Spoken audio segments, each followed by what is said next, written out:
Quelle mère était-elle maintenant?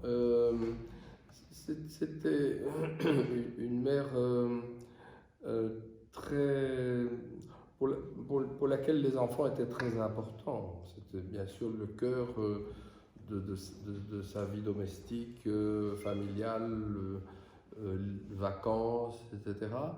Euh, Elle savait se montrer très sévère par moments, remettons les points sur les i.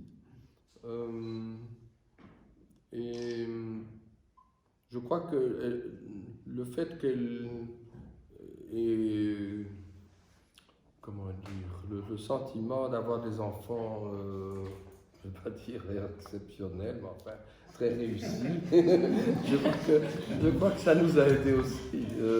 Je crois que ça, enfin, le premier psychologue venu dira que si vos parents vous ont aimé, vous avez plus de chances d'être sûr de vous-même que si ça a été la situation inverse.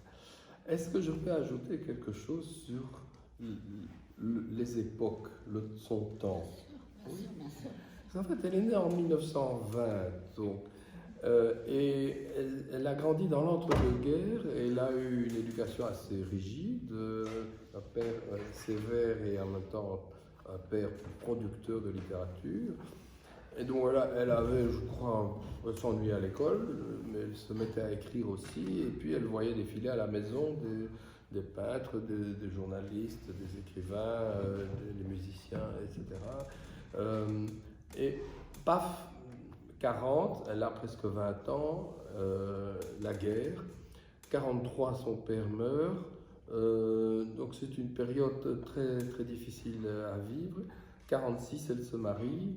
Elle retrouve à la fois un mari et un père, parce que notre père avait déjà eu, d'un premier mariage, il avait perdu sa première femme, avait déjà eu un enfant, une fille qui fut notre grande sœur. Et puis, malheur, elle perd un enfant en 48, donc toute cette période-là est très dure, la guerre, les années 43-48.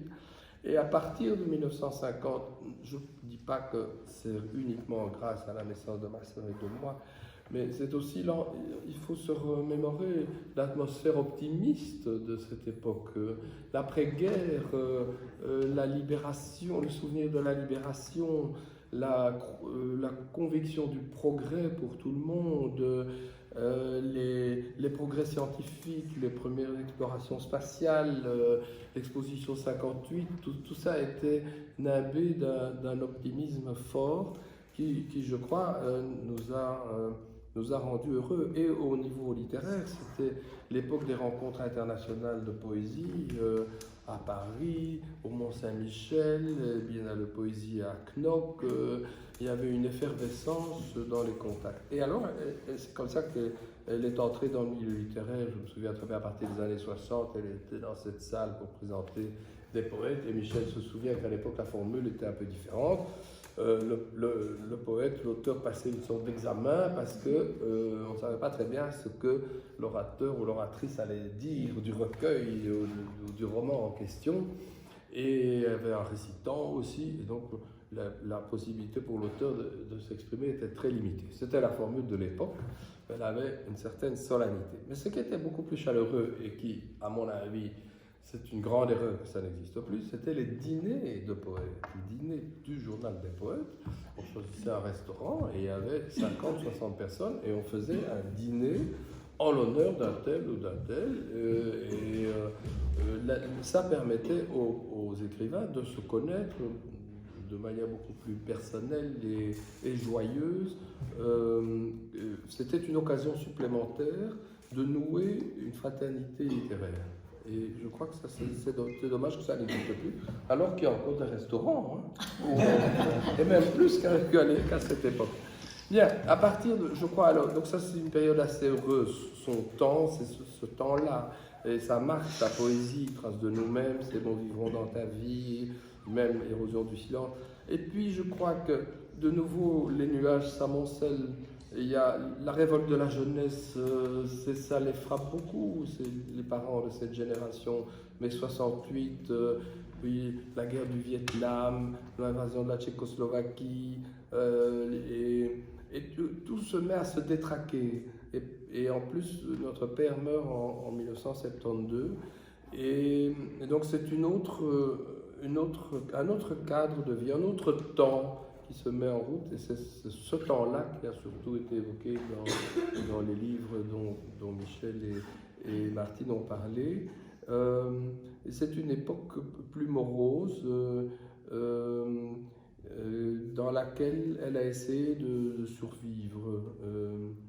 Et dans laquelle alors, je termine, la nature, mais la grande nature, c'est le jardin, c'est le cerisier si vous voulez, mais c'est aussi, elle lisait des ouvrages sur le cosmos, sur la manière dont l'univers pouvait inspirer et pouvait nous, comment dire, nous dominer, mais en même temps nous fasciner. Et je crois que c'est comme ça qu'alors son temps peut être décrit. C'est un temps des années 72, 90, sont des années beaucoup plus moroses, mais elles l'ont été sans doute aussi pour d'autres personnes de sa génération. Merci Renaud.